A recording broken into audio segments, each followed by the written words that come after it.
You want to support Roland Martin Unfiltered? Be sure to join our Bring the Funk fan club. Every dollar that you give to us supports our daily digital show. There's only one daily digital show out here that keeps it black and keep it real. It's Roland Martin Unfiltered. By going to RolandMartinUnfiltered.com, you can make this possible.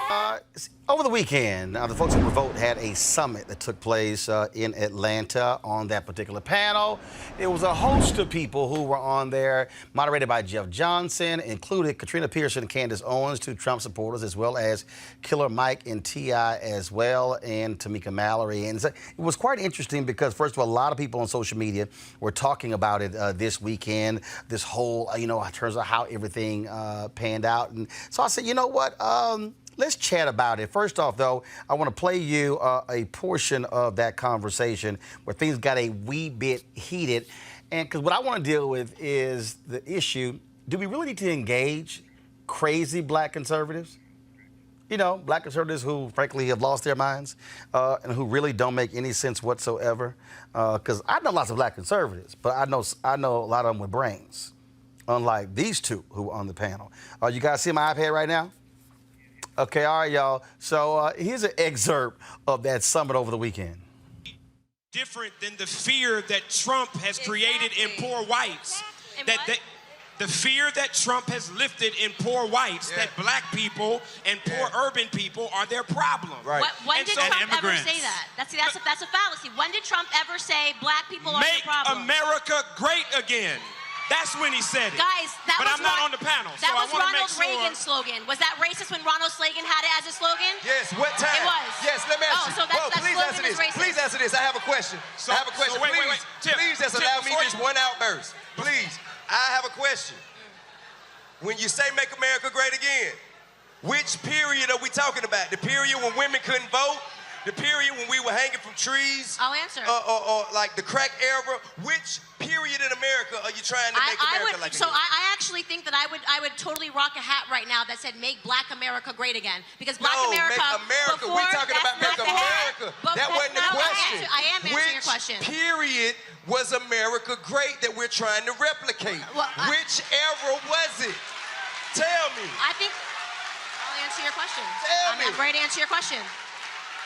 Which era was it? What? Which era was so great? Here's the thing that you guys are forgetting. America was actually one of the slavery was all over the world. All over the world. America was. I'm not saying it's okay. So why are you saying oh? Hey man. America was one of the first countries. I want to like you so bad. I'm trying to answer your question. I want to like you so much. I can't answer the question. I want to hear you. I want to be able to hear them. I want to be able to hear them. If I can't answer the question and you're just going to boo when I say slavery was all over the world, which is a fact, why are you booing a fact? Because you're making light of. No, I'm not. You're making light of the enslavement of people that look like us. You can't make light of that. That ain't nothing you breeze over. I haven't even finished the sentence. How am I making light of anything? You started with some bullshit. Okay. All right, y'all. So let me share a few thoughts, okay? Do I believe in black America we need to have real, honest, truthful conversations on these issues between black conservatives and black progressives and black liberals and black independents? Yes, I do. But we must have these conversations with real black conservatives, with black people who actually care about the black community. I'll give you an example. On this show, on my TV One show, News One Now, Washington Watch, so going back to 2009, and actually my whole career, I have known a host of black conservatives. Alphonso Jackson, who was, of course, the HUD Secretary under President George W. Bush. Michael Williams, who served under Reagan and Bush as well, was the former Texas Education Commissioner. You have former Congressman J.C. Watt. You have Elroy Saylor, who was his chief of staff. You have Angela Saylor, his wife, who's a number 2 at the Heritage Foundation. You have Kay Adams, Kay, of course, who is Kay Cole, who's over at the Heritage Foundation. I mean, I could go down the line. And let me just be real clear with y'all. Real black conservatives have no respect whatsoever for charlatans like Candace Owens and Katrina Pearson because they know they're fraudulent. And see, the reality is those two, they actually won't come to places like this and have real debates. See, what they want is they want that show. What they want is they want the show to be on a stage with a Killer Mike or a T.I. in front of Diddy and Revolt because, see, that's all they actually care about. They don't actually care about the black community. See, part of the problem here, and Killer Mike addressed it later, and I have some issues with him and the N-word and all of that, but I ain't gonna get into that. But part of the problem here is that when you hear people talk about, well, if you slamming Trump, that means you supporting Democrats. No, it means I'm slamming Trump. See, I have no respect for any black conservative who can't call out voter suppression. I have no respect for any black conservative who can't recognize racial gerrymandering. I have no respect when you have black conservatives who don't want to be honest about exactly what's going on. See, even if you support Trump and you make an actual argument as to why you support Trump, all right, okay, that's fine. But then when you're unwilling to actually explain that and how it somehow helps the black community, makes no sense to me. I mean, over the weekend, Mark Lamont Hill and others were back and forth with actor Isaiah Washington, who said he's voting for Donald 45 because of his policies. They simply asked what policies benefited black people. And then he's like, well, why are you calling that on Twitter? You should call me directly. They're like, well, because you posted on Twitter, so we going to ask you on Twitter. Kind of makes sense to me. See, what y'all need to understand, and again, I saw all this back and forth on social media. Roland, man, you got to talk about it. Man, you got to see this whole deal. Y'all, I've been to those sort of discussions before. And what they are designed, not for us, I dare say for Jeff and for Killer Mike and T.I. and Tamika Mallory, that panel wasn't about show and tell. It wasn't about entertainment. It wasn't about, oh, man, we had that thing going. No, what it actually was about was entertainment. Because, see, that's all they're interested in. They're not actually interested in doing things to improve black America. They want the show. That's what it's all about. And so those of us who do this for a living, we know that game. We know it's all about the show. I remember I was on CNN in 2008 or so. And that was a black pastor who we were on together.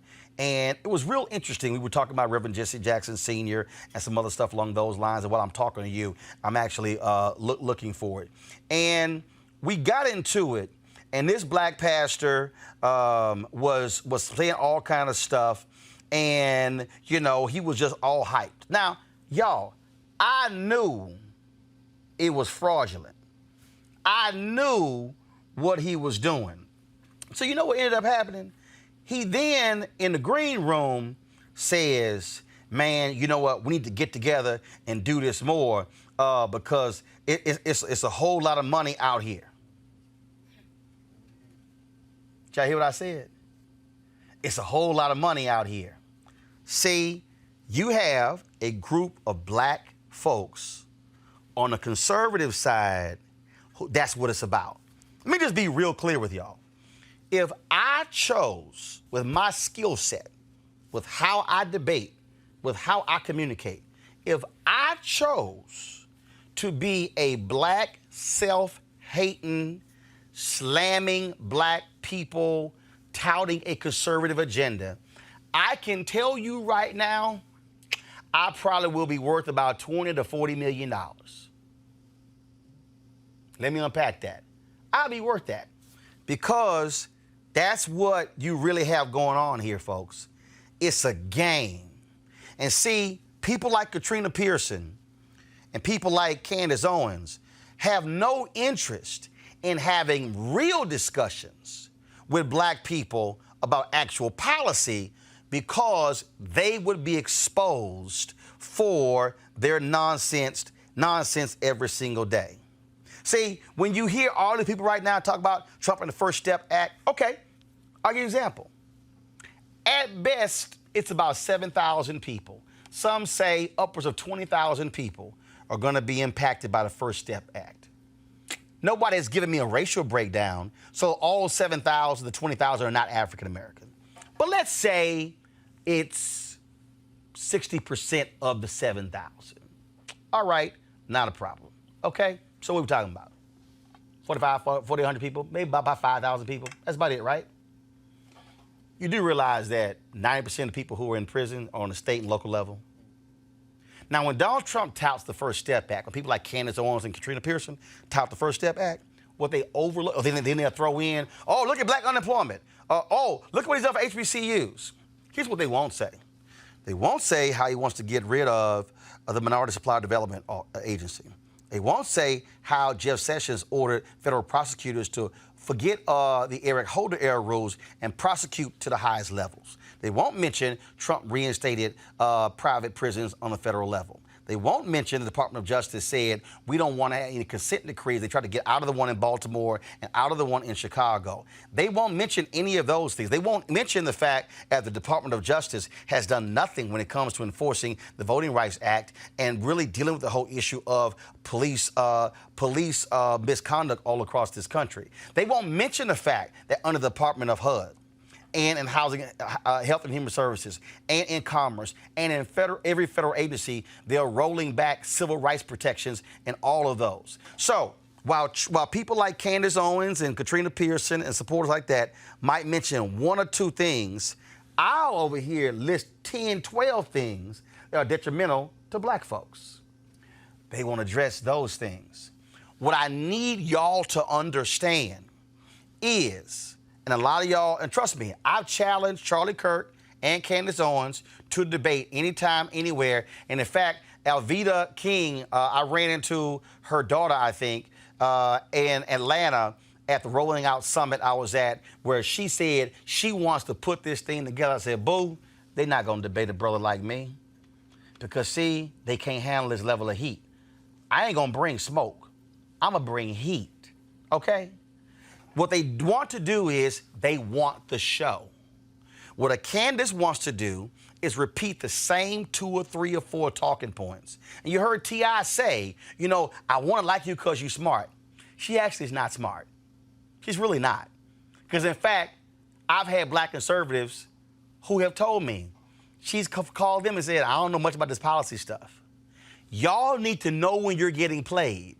Y'all need to know when somebody is trying to play the game and gaming you, and who they really gaming are those dumb white conservatives who keep throwing money at them, saying, that's it, we found our black one. Because the reality is, and y'all, and I've seen this, white conservatives have no issue throwing money at black people who are going to say nasty things about black people and tell us get off the plantation and tired of sitting here being somebody's massa. We all know the game. And so if y'all enjoyed the conversation, that's great. If you were entertained by it all, that's great. Were there things in that conversation that are worth us talking about and exploring? Absolutely. But if we're going to do this, let's do it with people who are at the table, who are real, who are substantive, who know what the hell they're talking about, and who are not just trying to sit here and say stupid stuff because it's all about how can I say the craziest thing and keep getting those checks rolling in the same way Larry Elder has done, the same way Deneen Borelli has done, the same way Jesse Lee Peterson has done, and I can go on and on. And hell, I can name for y'all some of the black people who were liberals who flipped to the conservative side thinking they were going to cash in, and guess what? They even got exposed. Even conservatives were like, okay, yeah, some of y'all are frauds. Game, recognize game. And I just want y'all to understand that. Joining us right now, of course, is Teresa Lundy, Principal Founder of TML Communications, Dr. Avis Jones DeWeaver, Political Analyst, as well as Mustafa Santiago Ali, former Senior Advisor, Environmental Justice, EPA. See, initially I was not going to talk about this, but I need to talk about this because, again, I think, and what happens is, and I get it with that crowd, how they responded, and you know, people were sitting here, they were jumping up, and they were talking about what went on. But I need them to understand what the game is, because I'll show you. I'm going to advance it here, and after T.I. made his comment, go to my iPad. I want y'all just to watch the crowd. The fact. Why are you doing a fact? Because you're making light of. No, I'm not. You're making light I of haven't the gotten to my enslavement points. I'm not of making people that look like us. You can't make light of that. That ain't nothing you I haven't breeze even over. finished the sentence. How am I making You light of anything? started with some bullshit. Okay.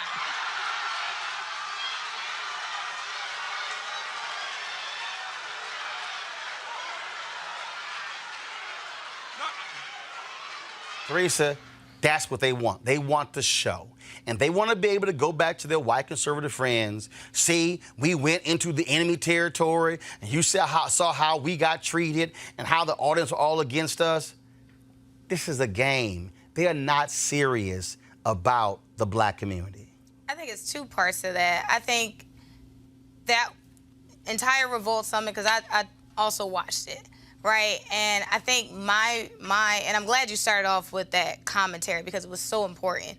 Because when we start talking about what makes sense for the black agenda and black America, and for those who really don't understand what politics or government actually looks like outside of listening to T.I.'s lyrics or Killer Mike, and they're just, listening to the impoverished lyrics, but they're not listening to some of the elected leaders who are coming forth with legislation and different plans. I think more so this panel should have more so touched on the entire detrimental facts that affects black people, right? Because a lot of people don't know, some of those cause and effects.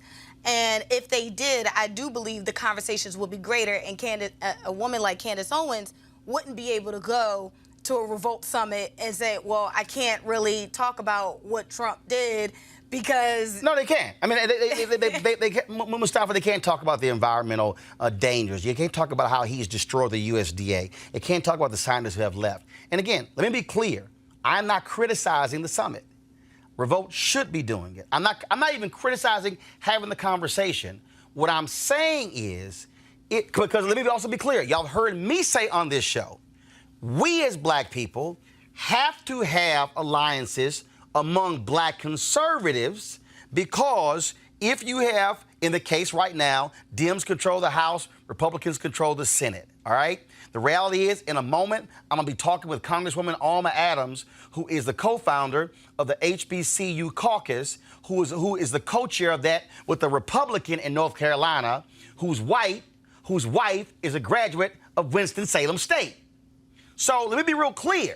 In states across this country, Republicans control the governor's mansion, the House, and the Senate. Black folks, we are constituents. We need to be having relationships on that side, because there are going to be issues where we do agree, or we have to work with folks on the other aisle. What I am saying is there are a host of real black conservatives in this country who actually talk to black people, who actually sit with black people. But you have like these two, they don't talk with black people, okay? They're not trying to actually, how do we find common ground with black people? Their whole deal is how loud and wild can I be in trumpeting Trump to get folks all mad and excited, and then go back to their safe white spaces and say, ooh, see what happened when we went there? They're not serious, actually, about our community. Exactly. I've worked with black conservatives on policy, those who are serious. So you've got that set of folks, but you also have a set of folks that we're talking about who invest in and who support buffoonery. And they like these types of things because it takes people away from the actual impacts that are happening inside of their lives. They want a reaction from you. So imagine if that sister said whatever she was trying to say, and folks were educated in the audience. There probably were educated people who were there. Absolutely. But if folks understood the basic, the top 5 or 7 things you need to know around housing, around transportation, around the fact of unemployment. So it's always interesting when we talk about this full employment, but then when you unpack that and you see the types of jobs that your people are actually getting, and that they've got to work 2 or sometimes 3 jobs just to make it to the basic lines, it changes the dynamic of that conversation.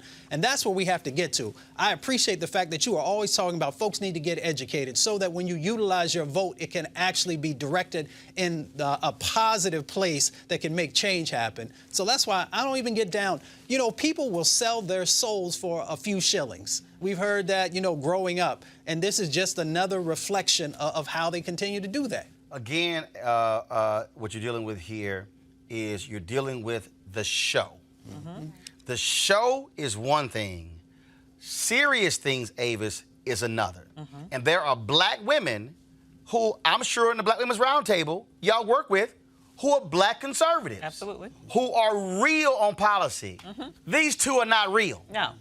And these types of incidents expose that greatly. I mean, I would have been interested. I didn't watch the whole thing, so I've only seen this clip a few times. I would be interested, did she ever answer that question? Because even where she was going with that partial answer didn't make sense in that, yes, you had this transatlantic slave trade that encompassed a lot of the Caribbean, North America, South America. But guess what? America was one of the last, if not the last, nation to end slavery. So I don't even understand why and she's going our in that form was a lot direction. different from other people as well. Very different Yes. in terms of, you know, it was maternally passed down from generation to generation. Our form of slavery was unique and distinctive and especially brutal. And so I don't even know where she didn't even know where she was going with that answer. That was no example of America being great. Let's just put that on the table. Yeah. So, you know, I would just be interested in knowing where she would have ended up with that. It shows her ignorance. But at the end of the day, what you're saying is absolutely true. This is about her being able to get clips like this that go viral so that she can go back to the white folks who are paying her to say, look what I did, now give me some more money. Right. Because that's really what it's about. And again, I want the audience to understand, those of us who have covered these stories for years, we know the game. Y'all, we can see them coming. I'm telling you, I've debated them who will pull you to the side and essentially say, let's take this thing on the road. Because it's all for a money grab. As opposed to those of us who are real about this, who are going, yo, I'm not trying to sit here and roll with you, because that's the deal. And in fact, that's actually the minstrel show. All right? That's why I call out Diamond and Silk. That's a minstrel show. When you see the comedian Terrence Williams, that's a minstrel show. That's not about policy. It's a C.J. Pearson running his little mouth. Same thing, okay? What you're dealing with is you're not dealing with people who are serious, all right? There are black conservatives who I know, who I've interviewed, who I've covered, who are involved in education, who are involved in housing in different areas. And we might disagree on things, and they abhor voter suppression and some of the things that they do. You want to talk about somebody like Black Republican? Michael Steele's been on this show and talked about how he got treated when he was chairman of the Republican National Committee, where they literally had a meeting in Speaker Boehner's office and told him, look, we don't need you talking policy. We got that. You don't focus on policy. He's like, wait a minute, what the hell? I'm the chair of the Republican National Committee.